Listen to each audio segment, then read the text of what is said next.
bienvenue à tous. Ici, nous sommes à Rio. C'est la fête à la grenouille aujourd'hui. Il pleut presque toute la journée. Il n'y a pas un Brésilien dans les rues. C'est l'apocalypse quand il pleut ici. Et c'est vraiment très drôle à observer. Il n'y a vraiment plus personne qui bouge. Et vous mettez plusieurs jours de pluie et tout le monde a le moral dans les chaussettes. Pardon. Donc voilà, vous êtes avec Sébastien Lièvre, c'est moi, et le temple bouddhiste Gente da Praia, qui se trouve aussi à Rio. Et c'est un temple bouddhiste d'une lignée Dzogchen, je laisse passer le camion, voilà, qui est une lignée avec des racines assez, on va dire, profondes, et qui prône tout simplement la vie au milieu de tout le monde avec une recherche de l'éveil, et donc sans forcément aller se mettre dans une grotte pour essayer de trouver cet espace où vous embrassez le monde. C'est ce sommet de la pyramide avec l'œil qui regarde.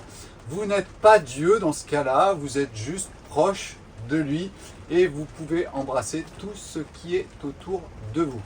Alors bien sûr, cet état-là, c'est pas forcément facile de l'avoir en permanence. Nous pouvons le toucher à certains moments. Le côté intéressant, je dirais, c'est de par mon expérience, c'est que quand vous avez trouvé le chemin, vous pouvez y retourner facilement. Si votre ego n'est pas en train de vous tirer vers le bas à 300%, ce qui ne vous permet pas de retrouver le chemin aussi rapidement parce que vous êtes complètement pris dans la sphère de l'ego et de la matière, et à ce moment-là, évidemment, c'est un peu difficile d'y retourner. Voilà, il n'y a sûrement que les grands maîtres qui sont en permanence, ce qui n'est vraiment pas mon cas. Et moi, ce que j'essaie juste avec vous, c'est de partager ces connaissances au travers de plein d'exemples de la vie, et voilà, de le faire sur le canal YouTube du Temple, ou bien sur mon canal Avida et Magica, où en fait vous avez les vidéos qui sont dupliquées tout simplement d'un endroit à un autre. Si un jour il y en a un qui disparaît, ben, il y aura les autres, et après il y aura mon disque dur. Voilà. Je pense pas à une postérité, franchement j'en ai aucune importance pour moi. L'important c'est peut-être d'échanger avec vous aujourd'hui, et que ça puisse à un instant donné, tac, créer quelque chose qui puisse aussi vous faire avancer sur ce chemin tout simplement de ce qu'on appelle l'éveil. Alors aujourd'hui, je me suis régalé à préparer cette vidéo. Pourquoi? Parce que j'ai eu mon temps aussi de New Age. Alors j'ai la chance, c'est qu'il y a une programmation à l'intérieur de moi qui m'empêche d'entrer dans les groupes. C'est-à-dire qu'en fait, je vais goûter des théories, des possibilités au travers souvent des livres. Je m'approche très rarement que du côté humain. Et à travers les livres, ensuite je vais expérimenter dans la vie, je vais voir ce qui s'y passe, et ça va créer une espèce de connaissance et de vérité qui me correspond. Donc aujourd'hui, comme d'habitude, c'est Connaissance du monde de Sébastien Lièvre, et je partage avec vous mon voyage, ce qui ne veut pas dire que, bien sûr, vous allez coller absolument à tout ce que je vais vous raconter. Mais ce voyage d'aujourd'hui est vraiment très intéressant, parce que nous allons basculer dans le New Age. Et je vais essayer de vous expliquer la structure du New Age. Je vais essayer dès le début de vous expliquer surtout pourquoi nous en sommes là, qu'est-ce qui se passe au niveau de notre ego, pourquoi il a peur, pourquoi il a cette recherche de l'immortalité et pourquoi il est séduit par les mouvements spirites, par la théosophie, par l'anthroposophie. C'est vraiment ce qui m'est arrivé dans ma vie, donc ce que je vous raconte, c'est vraiment une démarche de ma vie, même si moi je suis jamais allé en profondeur dans chacun d'eux, parce que j'ai une seule habitude, c'est de goûter aux choses, de rentrer assez en profondeur dedans, mais pas tout au fond, et d'en ressortir, ce qui, à mon avis, me permet à chaque fois de ne pas être prisonnier de chaque chose. Donc c'est bien par certains côtés, parce que je peux goûter à plein de trucs, et puis c'est moins bien si vous avez besoin d'un hyper spécialiste chirurgien d'une chose, eh bien je ne le suis pas, et je suis plutôt un grand généraliste de beaucoup de choses, et qui arrive ensuite à tout reconnecter ensemble, et après à le passer en tant qu'information aux autres. C'est un petit peu comme ça que je me définirais si j'avais une définition. Donc nous allons parler la base de notre, ou du moins le point de démarrage de notre discussion, c'est les annales akashiques, qu'on appelle aussi archives akashiques, qu'on appelle aussi chronique akashique, ou qu'on appelle mémoire akashique. Alors ça dépend de qui va écrire sur ce sujet-là. Si c'est Steiner, c'est les mémoires akashiques. Si vous avez Blavatsky, c'était plutôt, je crois, les annales akashiques. Donc ça dépend vraiment de la personne qui va écrire et qui va utiliser ce nom-là. Par contre, akashique, ça vous le retrouvez à chaque fois et je vais vous donner la définition de akashique et vous allez voir, c'est très intéressant. Donc nous allons parler de pourquoi nous en sommes là aujourd'hui. Ça a commencé en 1800, hein, vraiment à prendre de la puissance. Et puis, nous allons parler du spiritisme, de la théosophie, de l'anthroposophie. Alors, je vais surtout beaucoup parler de la théosophie. On va parler un tout petit peu du spiritisme, un tout petit peu de l'anthroposophie, mais on va vraiment rester sur Blavatsky, Madame Blavatsky. Et vous allez voir que c'est très intéressant de comprendre comment elle en est arrivée là, son mode de fonctionnement, son histoire, et puis de voir un petit peu où cela nous mène. Alors là, nous allons entrer dans la connaissance du monde tel qu'il est aujourd'hui. Voilà, c'est ça qui est intéressant à comprendre. Comprendre aussi pourquoi ils ont voulu créer une religion universelle, et c'est encore ce qui est en train de se passer avec le nouvel ordre mondial qui va vouloir créer aussi une religion universelle. Pourquoi, à mon niveau, c'est une erreur, même si à une époque, j'avais tendance aussi à aller dans ce sens-là. Je comprends aujourd'hui pourquoi c'est une erreur. Et voilà, nous allons passer comme ça 20 minutes, je pense, 20-30 minutes maximum, à discuter, ou du moins à ce que je vous envoie des informations pour que vous ayez une idée claire de cette histoire-là. Alors que bien sûr, si vous voulez avoir une idée très très claire de tout cela, je vous invite à lire le livre de René Guénon, L'erreur spirit, où il va vraiment beaucoup parler de tout ça, en sachant que René Guénon, donc, qui est un contemporain de toutes ces personnes, puisqu'en fait nous sommes entre 1800 pour ce qui est Alan Kardec, le spiritisme, et puis 1830, naissance de Blavatsky. Donc vous voyez, tout ça va s'étaler jusqu'en 1915, 1920, puisqu'en fait l'anthroposophie c'est aussi 1910, je crois, ou quelque chose comme ça, la création. Donc tout ça, c'est sur une époque qui va de 1800 jusqu'à, à mon avis, jusqu'à aujourd'hui, tout simplement, puisque nous avons à la suite de ces personnes des gens qui ont repris le flambeau et qui continuent, bien sûr, à pratiquer un petit peu tout ça. Alors, première chose, parlons de cette histoire de akashique. Alors, akashique, ça vient de akasha. Akasha, c'est quoi? C'est du sanskrit. Ce mot-là, il veut dire quoi? Eh bien, l'akasha, c'est... Dans le bouddhisme, on parle de 4 éléments, d'accord? La terre, l'eau, le feu et l'air. Et puis, on parle d'un 5e élément, et d'où le film Le 5e élément.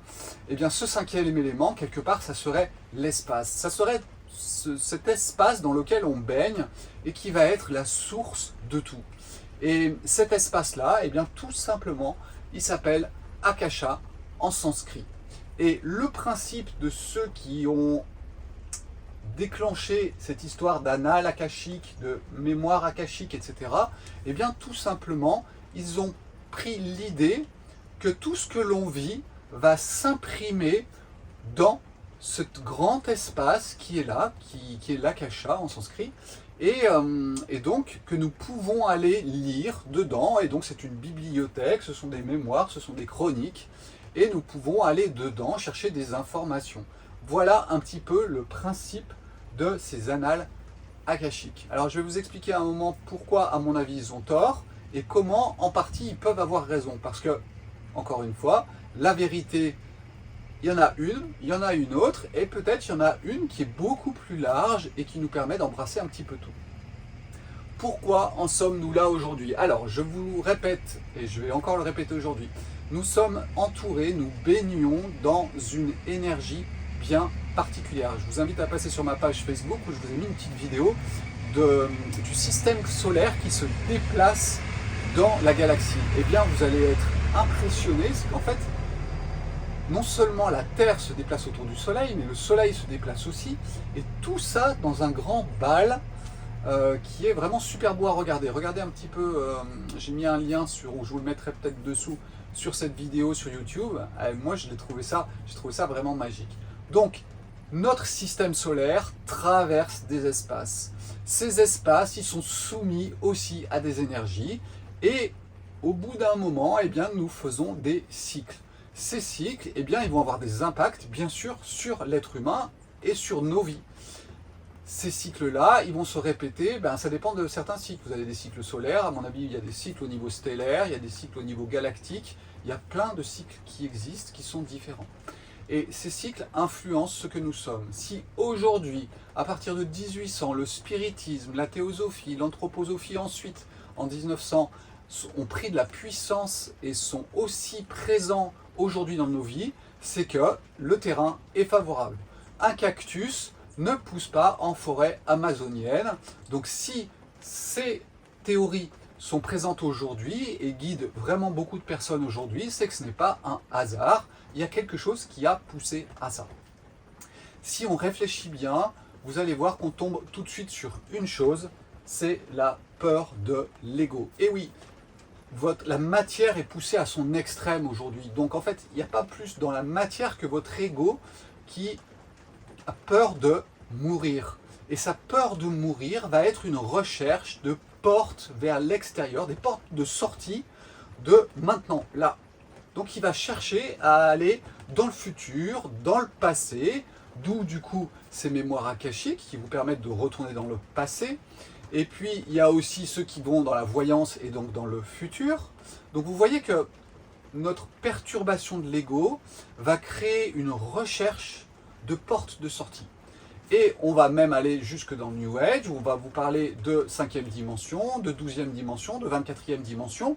Je ne dis pas que ce n'est pas vrai.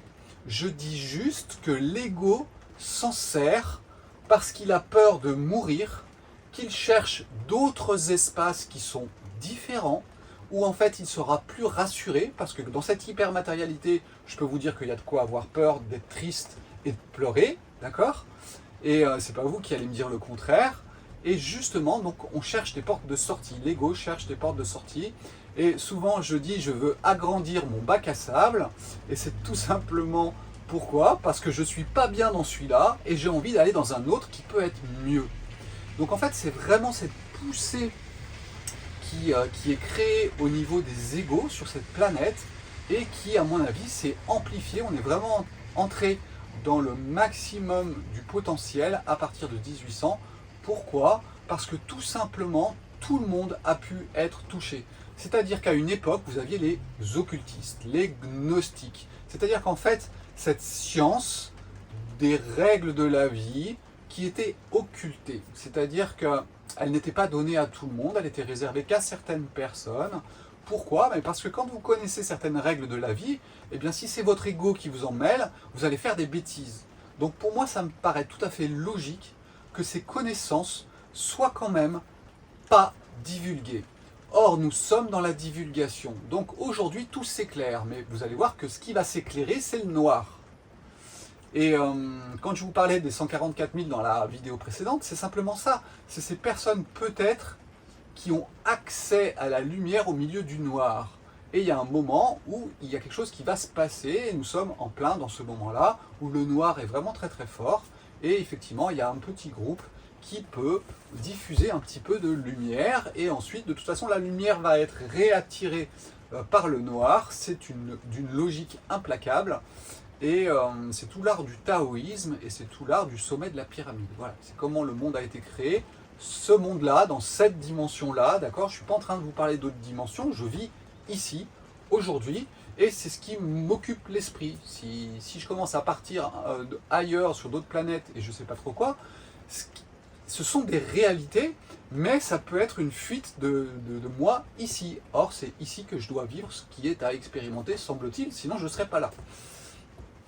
Donc, cette montée en puissance est venue avec le spiritisme. Le spiritisme, tout simplement, ça va être vraiment le côté un petit peu space donné pour le peuple. Et nous sommes passés par quoi ? Eh bien, tout simplement, nous sommes passés par le contact avec les morts. C'est-à-dire que si vous vous dites que oui, vous pouvez contacter les gens qui sont morts, eh bien, quelque part, c'est quelque chose de rassurant pour votre ego parce qu'il se dit, mais après la mort, j'ai quelque chose. Parce qu'il n'y a qu'une chose dont il a peur, c'est de disparaître. Hein, la mort, c'est disparaître. Votre ego, il a une espèce d'instinct de survie qui le pousse à ne pas vouloir disparaître. Donc il va chercher des solutions. Donc pour le peuple, le petit peuple en général, qui n'a pas d'instruction, eh bien le spiritisme est monté en puissance. le contact avec les morts, le mouvement des meubles, les tablettes qui tournent. Je n'ai pas dit qu'il n'y avait pas de réalité, je dis juste que ces phénomènes-là ne sont pas forcément des morts. Ça peut être des génies qui s'amusent avec vous, ça peut être des restes psychiques qui effectivement ont encore une certaine forme de matière, ça peut être votre propre psychisme qui veut tellement y croire qu'il va le créer. Donc voilà, Guénon il explique un petit peu tout ça et je pense qu'il a raison, il y a plein de possibilités. C'est une réalité, ça existe, mais ce sont des forces psychiques qui sont là et qui sont en train de se décomposer plus ou moins vite en fonction de la conscience qu'on y met. Et peut-être que oui, je pourrais vous parler de ça dans l'instant. C'est-à-dire que quand on vous parle des mémoires akashiques, des annales akashiques, c'est un peu se mettre le doigt dans l'œil, dans le sens où ici, dans cet espace, eh bien, toutes les choses apparaissent et disparaissent. Donc quand vous avez un choc émotionnel, le trajet normal, c'est de le vivre, c'est puissant, c'est fort, et puis ensuite il s'estompe et il disparaît. Quand je prends une pomme, si je la mets sur la table, je la laisse pendant 4 mois, et bien vous allez voir qu'au bout de 4 mois, la pomme va disparaître. Et bien c'est exactement la même chose avec vos mémoires. Normalement, et bien simplement vous vivez les choses, et ensuite c'est appelé petit à petit à disparaître. Ça prend un certain temps. Ça prend plus ou moins du temps, si vous mettez de la conscience ou pas. Et ça, c'est tous les phénomènes que je vous explique en psychologie plutôt taoïste, c'est que tout simplement, les phénomènes, vous allez les entretenir. C'est-à-dire que vous avez une différence de potentiel qui est créée avec la peur de, et ça va entretenir la mémoire. Et ce phénomène d'entretenir la mémoire, eh bien, tout simplement, peut aussi permettre à votre ego d'échapper à cette espèce de mort qui est très difficile pour lui, mais il finit par se mordre la queue. Parce qu'à chaque fois qu'il réensemence cette mémoire, il réensemence la peur.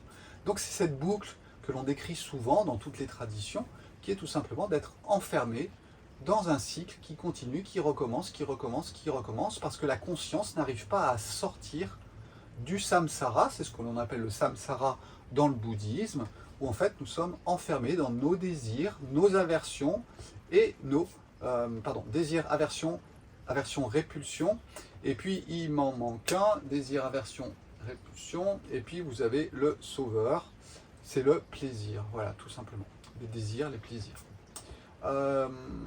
Et l'ignorance, bien sûr, c'est vrai que le troisième, l'ignorance, venant mettre le voile sur tout ça. Donc voilà un petit peu pour vous planter le décor, pourquoi on va parler des mémoires akashiques, etc. Donc ces mémoires, elles existent. Et normalement, dans un espace de temps, eh bien, qui serait linéaire, effectivement, elles vont s'estomper. Mais le principe de la théosophie, c'est simplement de dire que c'est imprimé et que ça ne va plus bouger. Et c'est là, je pense, qu'il y a une erreur. Donc là, le côté vrai, c'est que ces mémoires, elles existent. Le côté faux, c'est qu'elles vont rester ad vitam aeternam. Par contre, il y a un côté vrai aussi, c'est que si le temps est une spirale, eh bien, vous pouvez avoir des ponts d'un instant là, maintenant présent, à un autre instant avant. Mais du coup, c'est plus une projection temporelle, mais ce n'est pas vraiment des mémoires qui vont rester ad vitam aeternam, parce qu'elles sont imprimées dans le dur. Donc il y a une partie de la vérité, et il y a une partie qui est du mensonge aussi. Donc voilà, je pense que c'est intéressant de le voir comme ça. On va entrer dans tout ce qui est karma, karmique. Alors le karma, normalement, c'est le jeu du yin et du yang. C'est tout. Point. C'est pas je fais ça, du coup dans une autre vie, ça va me rattraper, blablabla, blablabla, blablabla. Ça, normalement, ça n'existe pas dans les traditions. Hein, la loi du karma, c'est juste la loi d'action-réaction. Elle est dans l'instant. Elle n'est pas dans des vies qui se succèdent. Je vous rappelle que les vies qui se succèdent, c'est encore quelque chose de très récent. Donc, ne faisons pas dire aux anciennes traditions ce qu'elles n'ont pas dit. Hein, la réincarnation, normalement, n'existe pas dans le bouddhisme, sauf exceptionnellement pour des grands maîtres qui arrivent à projeter leur conscience à leur mort dans un nouveau corps, mais ça reste exceptionnel, tout est voué à disparaître et réapparaître sous une autre forme, mais pas avec des mémoires. Et souvent, ce que vous allez confondre avec vos mémoires, vos vies antérieures, c'est tout simplement des champs, des mémoires, effectivement, qui sont en décomposition, que vous traversez, vous vous imprégnez au passage, et à mon avis, grâce à votre astrologie qui va créer des harmoniques avec effectivement ces champs mémoriels en décomposition, et vous pensez que Voilà, moi George Ohsawa, je l'adore, ça a été mon maître, mais je ne suis pas une réincarnation de George Ohsawa. Par contre, mes alignements planétaires sont très très proches de lui, ce qui explique sûrement que du coup, quand je lis Ohsawa, bah, c'est comme si c'était déjà dans ma tête. Hein. Mais ça n'a rien à voir avec le fait que j'ai été George Ohsawa ou pas. Voilà. Et je pense que ces ponts, ils peuvent être créés justement par les alignements planétaires. Donc voilà un petit peu tout ce qui se passe aujourd'hui. Et il faut avouer que nous sommes séduits par ces théories-là. Pourquoi? Parce que tout simplement, elles nous emmènent vers une immortalité.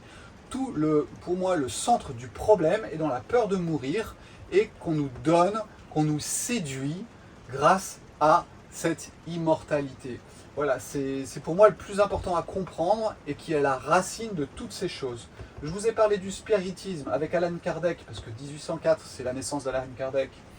Et le spiritisme, vraiment, c'est 1855. Et c'est vraiment développer le contact avec les morts. D'accord? C'est le principe. Donc c'est déjà vous ouvrir une porte vers un autre bac à sable. Et à savoir que Kardec, il va prôner déjà la réincarnation. Puisqu'en fait, son vrai nom, c'est Monsieur Rivail.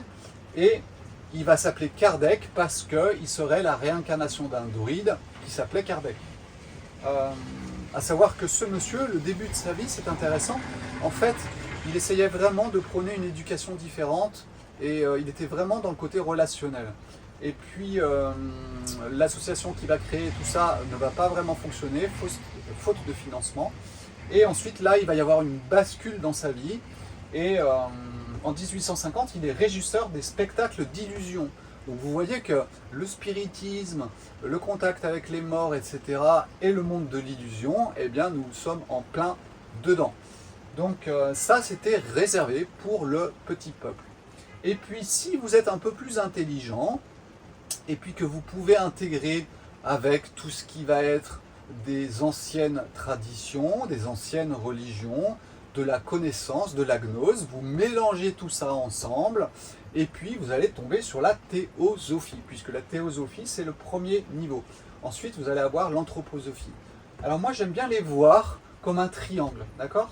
Un triangle, une trinité, si on peut dire, où vous avez corps, âme, esprit. Ça, c'est la trinité des traditions. Corps, âme, esprit, c'est un axe, d'accord? Et puis, chez, je dirais, ce triangle inversé, eh bien, vous avez aussi ceux qui sont proches de la terre. C'est le spiritisme, c'est le petit peuple. Ensuite, vous avez ceux qui vont s'occuper un peu plus de l'âme, ça va être Steiner. Et puis, vous avez le côté Blavatsky qui va vraiment monter encore plus haut du côté spirituel et qui va prendre toutes les religions du monde et va essayer d'intégrer tout ça ensemble pour ne former qu'un qui serait la théosophie. Vous allez voir qu'en fait, voilà, chacun va intégrer des parties du spiritisme. Et là, en fonction du niveau intellectuel ou de la vibration intellectuelle que vous avez, vous allez adhérer à l'anthroposophie ou à la théosophie, mais vous n'êtes pas sur les mêmes plans. D'ailleurs, si on regarde un petit peu l'anthroposophie de Steiner, eh bien, il va s'occuper surtout aussi de la science, de l'éducation, de l'agriculture, de la médecine.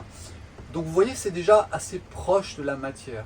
Pas autant que le spiritisme qui est vraiment dans les émotions, des interactions avec les gens, etc.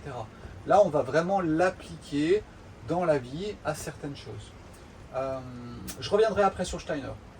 J'ai fini, je pense, avec le spiritisme qui existe encore aujourd'hui, hein, les voyantes, etc.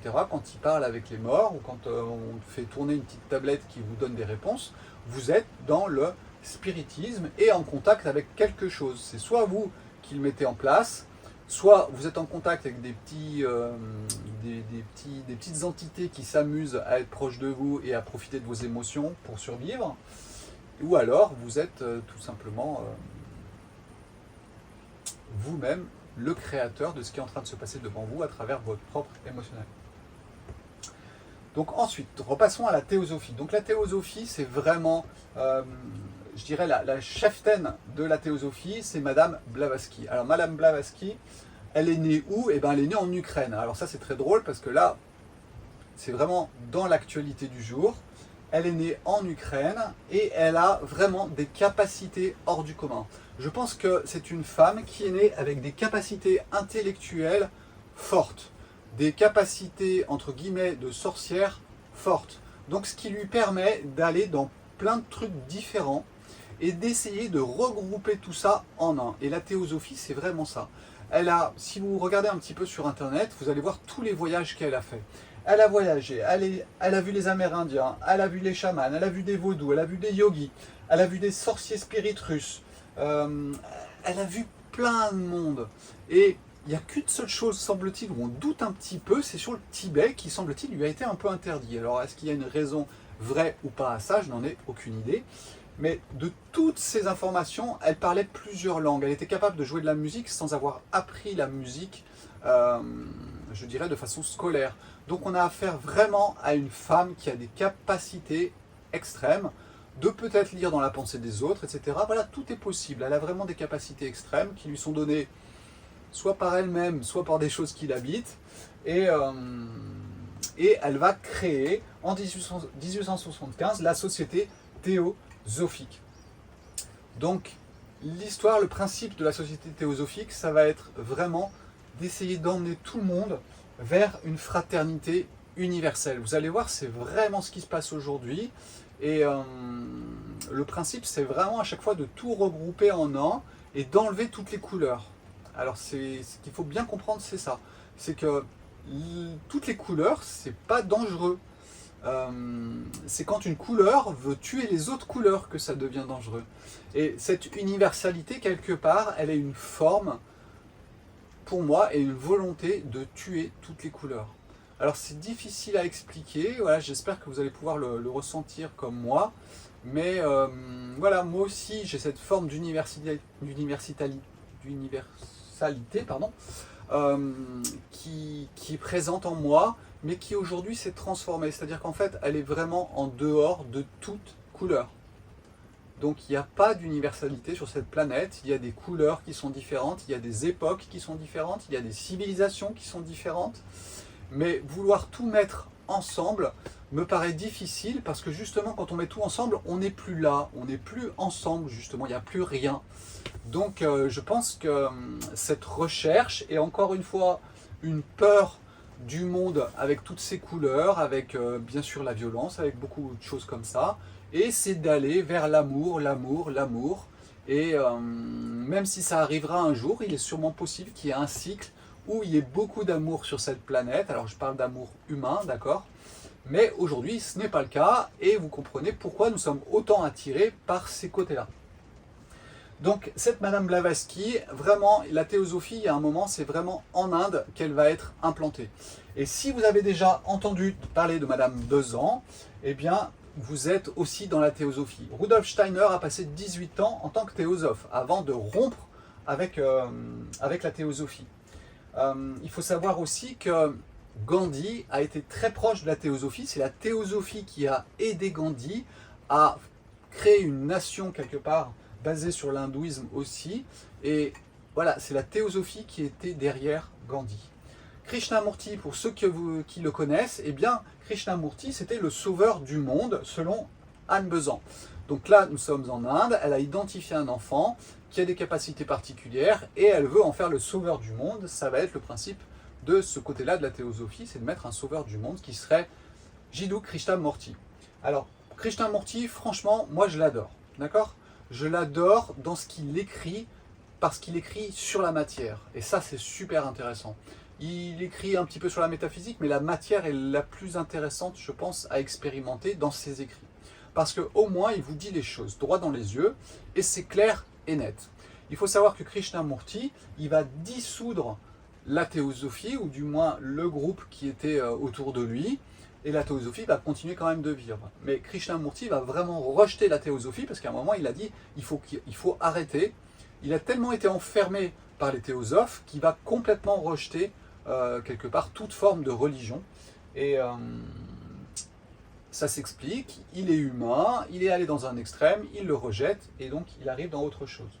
Donc nous ne sommes pas là pour justement refuser les religions, nous pouvons les intégrer en fonction de ce que nous sommes à un instant T, et en étant bien sûr que c'est un enseignement qui va être bien profond, et qui vous emmène bien au bon endroit. Voilà. Donc cette Madame Blavatsky, elle disait aussi qu'elle avait des maîtres de la grande fraternité blanche qui lui parlaient dans sa tête et qui lui donnaient les informations. Si on regarde un petit peu tous les écrits de Madame Blavatsky, et c'est pour ça que Steiner vraiment est son plus grand ennemi, c'est tout simplement qu'elle va prendre tout l'orientalisme et elle va le mettre à sa sauce. Dans ses livres, a priori, moi j'ai pas lu, donc je parle de ce que je ne sais pas, mais il y a vraiment beaucoup d'orientalistes qui sont pas du tout d'accord avec certaines choses qu'elle exprime parce que ce ne sont pas ce qu'exprime l'Orient, ça a été déformé. Et ça, il faut bien comprendre, Madame Blavatsky est vraiment la reine de la manipulation de toutes les choses pour en faire quelque chose qui lui convient et à sa sauce pour sauver son petit ego qui va mourir. D'ailleurs, elle va finir obèse, 113 kilos et avec des maladies des reins, etc. Ce qui prouve qu'elle n'était pas axée, parce que normalement, je pense qu'on est censé mourir tranquille dans un corps fatigué, pas dans un corps qui est complètement tordu. Donc ça, c'est juste mon avis par rapport au corps que nous habitons. Hein, c'est une question de respect. Et pour moi, si on est bien axé, eh bien tout est ensemble, hormis bien sûr les accidents, ça arrive aussi. Donc voilà, la théosophie, c'est vraiment quelque chose qui est très important et qui va être vraiment à la racine du New Age, avec surtout l'anthroposophie, qui va... Steiner va se scinder de la théosophie, et puis il va même y avoir une guéguerre entre Blavatsky et Steiner, comme quoi il était jésuite. Dire à un homme qu'il était jésuite à une certaine époque, c'était terrible. Et du coup, pour le discréditer, les théosophes disaient de Steiner qu'il avait été jésuite. Donc voilà, passons la guéguerre, comprenons juste que Steiner va s'intéresser, à mon avis, plus au niveau intermédiaire, qui va être sur ce que j'appellerais moi l'âme, d'accord? Et c'est pour ça qu'il va beaucoup parler de l'éducation, de l'agriculture, de la médecine, des choses qui sont quand même relativement appliquées. Et par contre, nous sommes de toute façon dans la réincarnation, nous sommes dans les mémoires akashiques, nous sommes dans tout ça, dans le steinerisme. Et vous allez voir que le steinerisme va vraiment faire partie aussi du nazisme, même si les nazis à un moment vont poursuivre les gens de l'anthroposophie, parce que tout simplement, ils viennent gêner un système. Mais par contre, ce qu'il faut savoir, qu'il y a beaucoup de nazis qui étaient anthroposophes ou qui avaient des grandes connexions avec les anthroposophes, comme par exemple Himmler. Donc voilà, il y a beaucoup de choses pas claires par rapport à l'anthroposophie et par rapport au nazisme, en sachant que l'anthroposophie est à deux faces. C'est-à-dire que vous avez une face, école Waldorf, Steiner, tout est beau, tout est gentil, vous avez 10 personnes qui travaillent là, ils sont dans l'anthroposophie, tout va bien. Et puis parmi ces 10, eh bien vous en avez 2 ou 3 qui sont des initiés. Les autres ne le sont pas, ils sont anthroposophes, mais pas initiés. Donc en fait, vous avez une autre version, une autre face de l'anthroposophie, qui est la face la plus occulte, qui existe et qui dirige tout le reste. Et ça, on ne le sait pas. Moi, quand mes enfants étaient petits, j'avais vraiment envie de leur donner une autre éducation. Donc je m'étais dit, je vais leur donner, moi, l'éducation. J'en étais capable, mais par contre, je me suis dit, ça va les couper du monde, parce que mon travail n'est pas un travail comme si vous êtes sur un marché, si vous voyez plein de gens, et du coup, je trouvais que c'était très important qu'ils vivent dans une communauté. Et si je leur faisais l'instruction, moi, c'est pas moi qui allais leur apporter vraiment une communauté, surtout en habitant dans des endroits isolés. Donc ce qui s'est passé, c'est que je me suis tourné vers effectivement des choses un petit peu différentes. Donc vous aviez à l'époque, ou du moins c'est ce qui moi m'attirait, Montessori ou Steiner. Donc je me suis posé des questions et vraiment je connaissais rien à tout ça, et Steiner, je vous avoue que j'étais séduit par certaines choses, mais il y a un truc qui me disait, mais ils sont barrés et ils peuvent vraiment être complètement à côté de la plaque. Et c'est pour ça que je n'ai pas choisi les écoles Steiner, j'ai choisi l'école Montessori, qui allait très bien, c'est terre à terre, c'est plan-plan, c'est donner de l'autonomie à quelqu'un, ce qui je trouve très bien, et suivre les rythmes de l'enfant le mieux que l'on peut, avec quand même certaines règles. Donc voilà, ça me semblait beaucoup plus juste, et maintenant je pense que j'ai les raisons de pourquoi j'ai évité Steiner, tout simplement parce que j'avais des lumières qui s'allumaient dans ma tête en disant attention, attention, attention.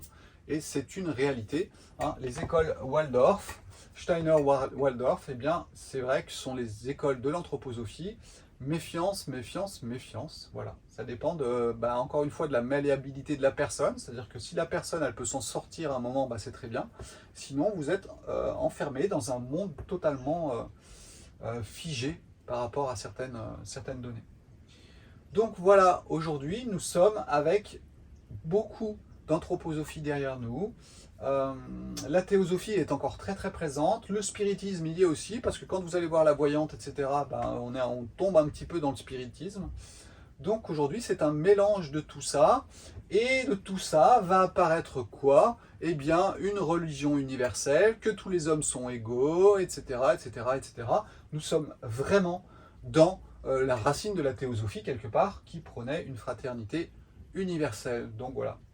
C'était intéressant je pense, de le rencontrer, d'en discuter, et puis voilà, de vous le présenter avec ma compréhension. Je fais sûrement des erreurs d'une façon ou d'une autre. Si vous êtes spécialiste, vous allez les détecter. Si vous n'êtes pas spécialiste, vous ne les détecterez pas, mais c'est pas grave, parce que globalement parlant, mon langage, il est juste par rapport à ce que je dis du monde.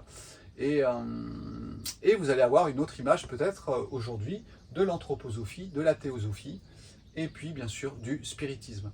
Lisez le livre L'erreur spirit de René Guénon, parce qu'elle va vous parler de tout ça et elle va vous remettre les pendules à l'heure sur tout cela. Alors on ne pouvait pas faire mieux que Guénon, qui était vraiment un spécialiste de l'Orient et qui pouvait détecter gros comme des maisons les erreurs que pouvait faire notamment Blavatsky.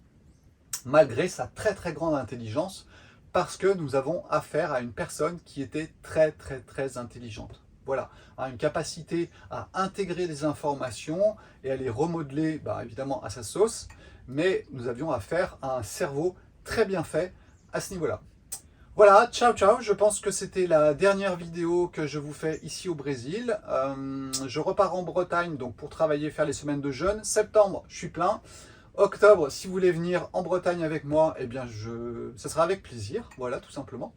Et je vous dis bye bye, à bientôt. Je ne sais pas si je ferai des vidéos en Bretagne. On verra où la vie me mène là-bas. Ciao, ciao. Et puis à très bientôt en France. Bye.